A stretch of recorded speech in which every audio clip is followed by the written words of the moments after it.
Thanks to Sridhar Babu గారు. నిజాన్ని కొంతవరకు ఒప్పుకున్నాడు. ఆయన కొంత దాచే ప్రయత్నం చేసింది, కానీ కొన్ని ఒప్పుకోక తప్పలేదు. ఈ హిల్ టీపీ పాలసీ ఏదైతే ఉందో ఇది అతిపెద్ద స్కామ్. ఈ రాష్ట్ర ప్రభుత్వం ఉపయోగిస్తున్న ఒక ఆయుధం. వేల కోట్లు, లక్షల కోట్లు కొల్లగొట్టడానికి తెరలేపినటువంటి స్కామ్ ఇది.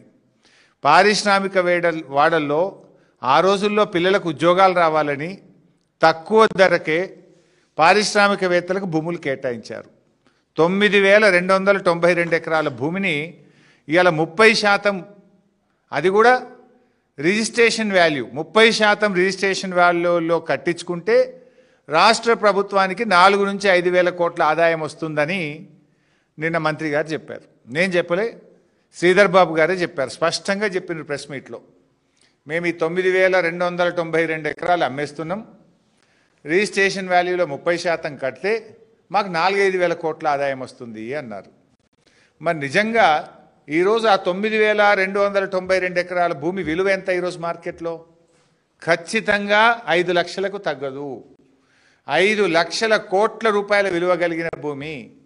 మరి నేను అడుగుతా ఉన్న శ్రీధర్ బాబు గారిని, ఈ ప్రభుత్వాన్ని, ఈ 5 లక్షల కోట్ల విలువ కలిగిన భూమిని 4-5 వేల కోట్లకే ఎందుకు కట్టబెడతా ఉన్నారు? అంటే మిగతా 4,95,000 కోట్లు స్కామ్ కాకపోతే ఏంటి? దాన్ని ఏమనాలి? మీరే చెప్పింది కదా 4-5 వేల కోట్లే వస్తాయని. ఈరోజు బహిరంగ మార్కెట్లో ఈ భూమి విలువ 5 లక్షల కోట్లు.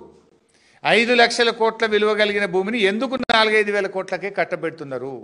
దీని వెనుక ఉన్న మతలబేందో చెప్పాలి. లేలే ఇది 9,292 ఎకరాల భూమి కాదు, ఇంట్లో రోడ్లు మోరీలు బొంగ 4,740 ఉంటుంది అని ఒక అబద్ధాన్ని చెప్పే ప్రయత్నం చేసిండ్రు. నేను అథారిటీగా చెప్తున్నా, ఎందుకంటే ఆ రోజు cabinet sub committee on revenue resource mobilization చైర్మన్గా నేను పనిచేసిన. ఆ రోజు ఆర్థిక మంత్రిగా క్యాబినెట్ సబ్ కమిటీ చైర్మన్గా నేనున్నాను.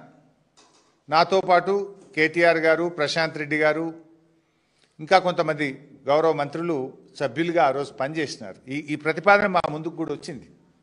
I know all these details. ఎందుకంటే మంత్రి గారు నువ్వు చెప్తున్నది శుద్ధ అబద్ధం.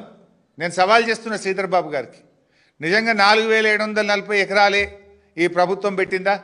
దీని మీద బహిరంగ చర్చకు నువ్వు సిద్ధంగా ఉన్నావా? సగం మోరీలకు పోతుంది, రోడ్లకు పోతుందని ఇట్లా బుకాయించగానే ఇక ఎదుటోడేం మాట్లాడాడు, వానికి ఏం తెలియదు అనుకుంటున్నావా?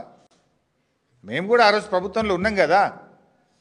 అంటే దాన్ని తగ్గించి, సగానికి సగం తగ్గించి చూపే ప్రయత్నం చేస్తూ ఉన్నాడు శ్రీధర్ బాబు గారు. భూ కుంభకోణం యొక్క విస్తీర్ణాన్ని సగానికి సగం తగ్గించాలనే